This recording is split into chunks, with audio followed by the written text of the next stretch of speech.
காமராஜரின் அரசியல் வாழ்க்கையும் சமூக பணியும். நேரு பிரதமராக இருந்த நேரம் டெல்லியில் உலக கண்காட்சி ஒன்று நடந்தது. அதன் துவக்க விழாவிற்கு நேருவும் காமராஜ் அவர்களும் போயிருக்கிறார்கள். அப்போது கண்காட்சியை சுற்றி காட்டினார்கள். இருவரும் பலவிதமான அறிவியல் விந்தைகளை கண்டவாறு சென்றனர். பேருந்து நிலையம், ரயில் நிலையங்களில் தற்போது இருக்கும் எடை பார்க்கும் எந்திரம் அந்த கண்காட்சியில் அறிமுகமாயிருந்தது. அதில் நேரு அவர்கள் ஏறி நின்று காசு போட்டார், எடை பார்த்தார். மற்றும் வந்திருந்த மத்திய மந்திரிகள் பலரும் ஏறி நின்று காசு போட்டு எடை பார்த்தார்கள். பெருந்தலைவர் மட்டும் எந்திரத்தில் ஏறாமல் யதார்த்தமாக ஒதுங்கி நின்றார். நேரு காமராஜ் அவர்களை விடுவதாக இல்லை, ஏற சொல்லி கட்டாயப்படுத்தியும் மறுத்துவிட்டார். சுற்றி நின்றவர்கள் திகைத்தனர். ஒரு பிரதமர் கூறுகிறார், இவர் மறுக்கிறாரே ஏன் என்று நினைக்கும் போது நேரு காமராஜர் எடை பார்க்க மறுப்பதற்குரிய காரணம் எனக்கு தெரியும் என்று கூறினார். அனைவரும் இப்போது காரணத்தை அறிய கண்களை விரித்தனர். நேரு, இந்த எடை பார்க்கும் எந்திரத்தில் ஏறி நின்று போடும் காசு கூட இவரிடம் இப்போது இருக்காது என்று கூறி தானே காசு போட்டு காமராஜர் அவர்களுக்கு எடை பார்த்தார். காமராஜ் அவர்களை நேரு எவ்வளவு துல்லியமாக எடை போட்டு வைத்திருக்கிறார் என்பது மிக முக்கியமான ஒன்று. இவ்வாறு காசு கைகளில் தொடாமல் வெள்ளையாடை துறவியாக வாழ்ந்ததால் தான் மாசற்றவராக பேசும் புகழ் பெற்றார். நாட்டின் முன்னேற்றம் அதன் உற்பத்தி துறையை பொறுத்தே அமையும் என்று தொலைநோக்கு உடையவர் பெருந்தலைவர்.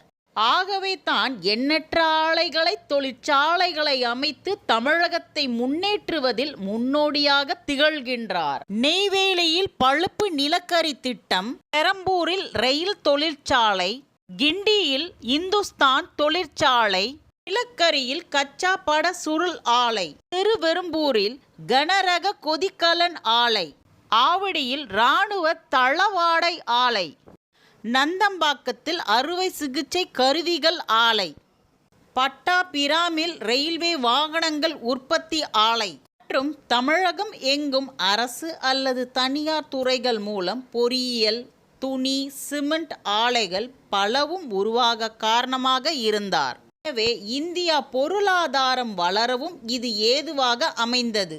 இவை அனைத்தும் பெருந்தலைவரின் சத்தமின்றி நிகழ்த்திய சாதனைகள். தலைமை செயலகத்தில் ஒரு நிகழ்ச்சி நடந்தது.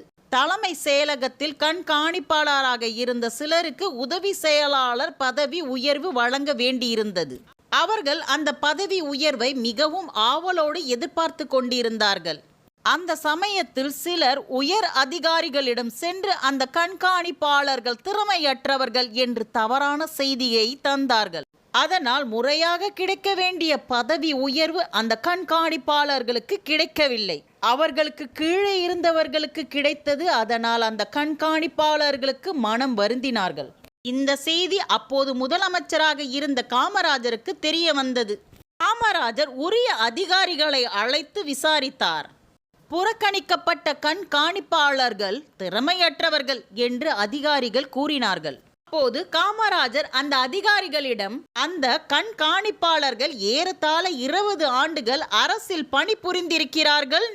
இளநிலை எழுத்திலிருந்து கண்காணிப்பாளர் பதவி வரை பதவி உயர்வும் பெற்றிருக்கிறார்கள்.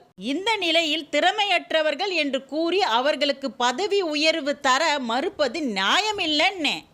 அரசு ஊழியர்களுள் தவறான வழியில் பொருள் சேர்ப்பவர்கள், அரசு விரோதமான செயல்களில் ஈடுபடுபவர்கள் ஆகியோர்களுக்கு தண்டனை வழங்குவதை நான் வரவேற்கிறேன். அதுவும் அவர்கள் குற்றவாளிகள் என்று நிரூபணம் செய்யப்பட்ட பின்னரே அதற்கேற்ற தண்டனையை வழங்க வேண்டும். அதை விடுத்து திறமையற்றவர்கள் என்றோ வேறு நியாயமற்ற காரணம் காட்டி அவர்களின் பதவி உயர்வு பெறுவதை தடுப்பதை நான் விரும்பவில்லை. 20-25 வருடங்கள் அரசில் பணிபுரிந்தவர்களுக்கு அவர்கள் ஓய்வு பெற வேண்டிய சமயத்தில் கிடைக்கும் பதவி உயர்வை பறிப்பது நியாயமான நேர்மையான செயலாகாது. அதனால் முறையாக கிடைக்க வேண்டிய பதவி உயர்வை புறக்கணிக்கப்பட்ட அவர்களுக்கு உடனே அந்த பதவி உயர்வை கொடுத்து விடுங்கள். இது போன்ற தவறுகள் இனி நடக்கக்கூடாது என்று கடுமையாக கூறிவிட்டார். புறக்கணிக்கப்பட்ட கண்காணிப்பாளர்களுக்கு மீண்டும் பதவி உயர்வு கிடைத்தது. அவர்கள் காமராஜரை வாயார வாழ்த்தினார்கள். அவர்கள் மட்டுமல்ல, நல்ல மனம் படைத்தவர்கள், நேர்மை குணமுடையோர் அனைவருமே வாழ்த்தினார்கள். காமராஜரின் புகழ் இந்தியா மட்டுமன்றி உலகெங்கும் பரவியது.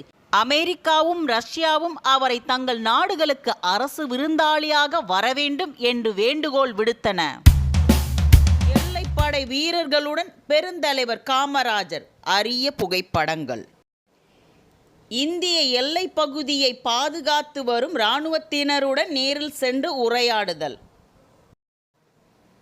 எல்லை காக்கும் படை வீரர்களுடன், இந்திய எல்லை பகுதியில் ஜவான்களுடன், இந்தியா பாகிஸ்தான் போரில் காயம் அடைந்த ஸ்ரீவாசனை சந்தித்து அகில இந்திய காங்கிரஸ் தலைவர் காமராஜர் ஆறுதல் கூறுகிறார். பள்ளி விடுமுறை நாட்களில் காமராஜரின் நண்பர்கள் படை கத்தாழம் பழம் வேட்டைக்கு செல்வது வழக்கம். சப்பாத்தி கள்ளிகளுக்கிடையே இருக்கும் கத்தாழம் பழங்களை பறித்து சாப்பிடுவது காமராஜர் நண்பர் படைகளுக்கு கைவந்த கலை. அதுபோல் ஒரு நாள் காமராஜரும் அவரது நண்பர்களும் கத்தாழம் பழங்களை பறித்து சாப்பிட்டு கொண்டிருந்தார்கள். மிகுந்த சுவை உடைய அந்த பழத்தின் நடுவே முச்சக்கரம் இருக்கும். பழத்தை பிதுங்கி சாப்பிடும்போது அந்த முச்சக்கரம் தொண்டையில் சிக்கி கொள்ளாமல் கவனமாக சாப்பிட வேண்டும். அந்த முள்சக்கரம் வாயில் சென்று விட்டால் தொண்டையில் சிக்கி கொள்ளும். அதன் பிறகு வெளியே எடுக்க சிரமமாகிவிடும், உயிருக்கே கூட ஆபத்தாகிவிடும். காமராஜரின் நண்பனான சின்னமணி என்பவன் 5-6 கத்தாழை பழங்களை அவசரமாக விழுங்கும் போது முள் சக்கரம் அவன் தொண்டையில் சிக்கிக் கொண்டது. வாயிலிருந்து ரத்தம் வழிந்து கொண்டிருந்தது. சின்னமணி பேச்சு மூச்சற்று விழுந்து விட்டான். அதை கண்ட மற்ற நண்பர்கள் பயந்து ஓடிவிட்டனர். தனித்து நின்ற காமராஜர் அவனை தன் தோளில் போட்டுக்கொண்டு வைத்தியர் வீட்டுக்கு ஓடினார். சின்னமணி காமராஜரை விட வயதில் மூத்தவன், பருத்த உடல் கொண்டவன்.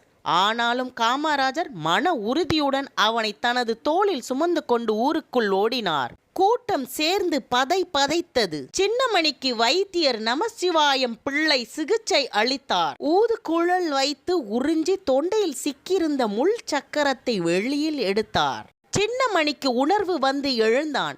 உருவத்திலும் வயதிலும் சிறியவனான காமராஜர் சின்னமணியை தன் தோளில் சுமந்து வந்து காப்பாற்றியதைக் கண்டு ஊரே பாராட்டியது. கத்தாழ பழக்கதை ஊரெங்கும் பரவ பெற்றோர்கள் பிள்ளைகளை கத்தாழ பழ வேட்டைக்கு செல்வதை கண்காணிக்க ஆரம்பித்தனர். காமராஜரும் அவரது நண்பர்களும் கத்தாழம் பழ வேட்டையை அத்தோடு நிறுத்தி கொண்டனர். குஜராத் மாநிலத்தில் ஒருமுறை அகில இந்திய காங்கிரஸ் கமிட்டியின் மாபெரும் பொதுக்கூட்டம் நடைபெற்று கொண்டிருந்தது. நேருவும் காமராஜரும் கலந்து கொண்டார்கள். அதில் காமராஜர் பேச வேண்டும் என்பது நேருவின் விருப்பம். செயல் வீரரான காமராஜர் பேசுவதை அதிகம் விரும்பாதவர். அந்த நேரத்தில் அவர் மறுத்துவிட்டார். அதற்கான காரணத்தையும் சொன்னார். இங்கு இந்தி பேசுபவர்கள் கூடியிருக்கிறார்கள். நான் தமிழில் பேசி அவர்களுக்கு புரிய போவதில்லைன்னே என்றார். ஆனாலும் நேரு தொடர்ந்து வற்புறுத்தினார். இறுதியில் பேச வேண்டிய கட்டாயம் பெருந்திரளாய் கூட்டத்தை பார்க்கிறார் பெருந்தலைவர் காமராஜர். சிறிது நேரம் பேசிவிட்டு அமர்கிறார். அப்போது அங்கிருந்த தமிழ்நாட்டு பத்திரிகையாளர் ஒருவர் இந்திக்காரனிடம், ஏன் காமராஜர் பேசிய போது கைத்தட்டினீர்கள்? அவரின் தமிழ் பேச்சு உங்களுக்கு பிடித்திருந்ததா என்று கேட்கிறார். அப்போது அவர் சொன்ன பதில் அவரது விழிகளை வியக்க வைத்தன. ஒரு நல்ல மனிதர் பேசுகிறார் என்றால் நல்லதைத்தானே பேசுவார். அதற்கு எதற்கு மொழி தெரிந்திருக்க வேண்டும்? அந்த உத்தமர் பேசிய மொழி புரியாவிட்டால் என்ன? அவரின் நல்ல எண்ணம் எங்களுக்கு தெரியுமே என்றார். பத்திரிகையாளரின் விழிகள் வியப்பால் விரிந்தன. இப்படி இன மொழி எல்லைகளை கடந்து எல்லோர் இதயங்களிலும் இடம் பிடித்த விசித்திரங்களில் விசித்திரம் அவர்.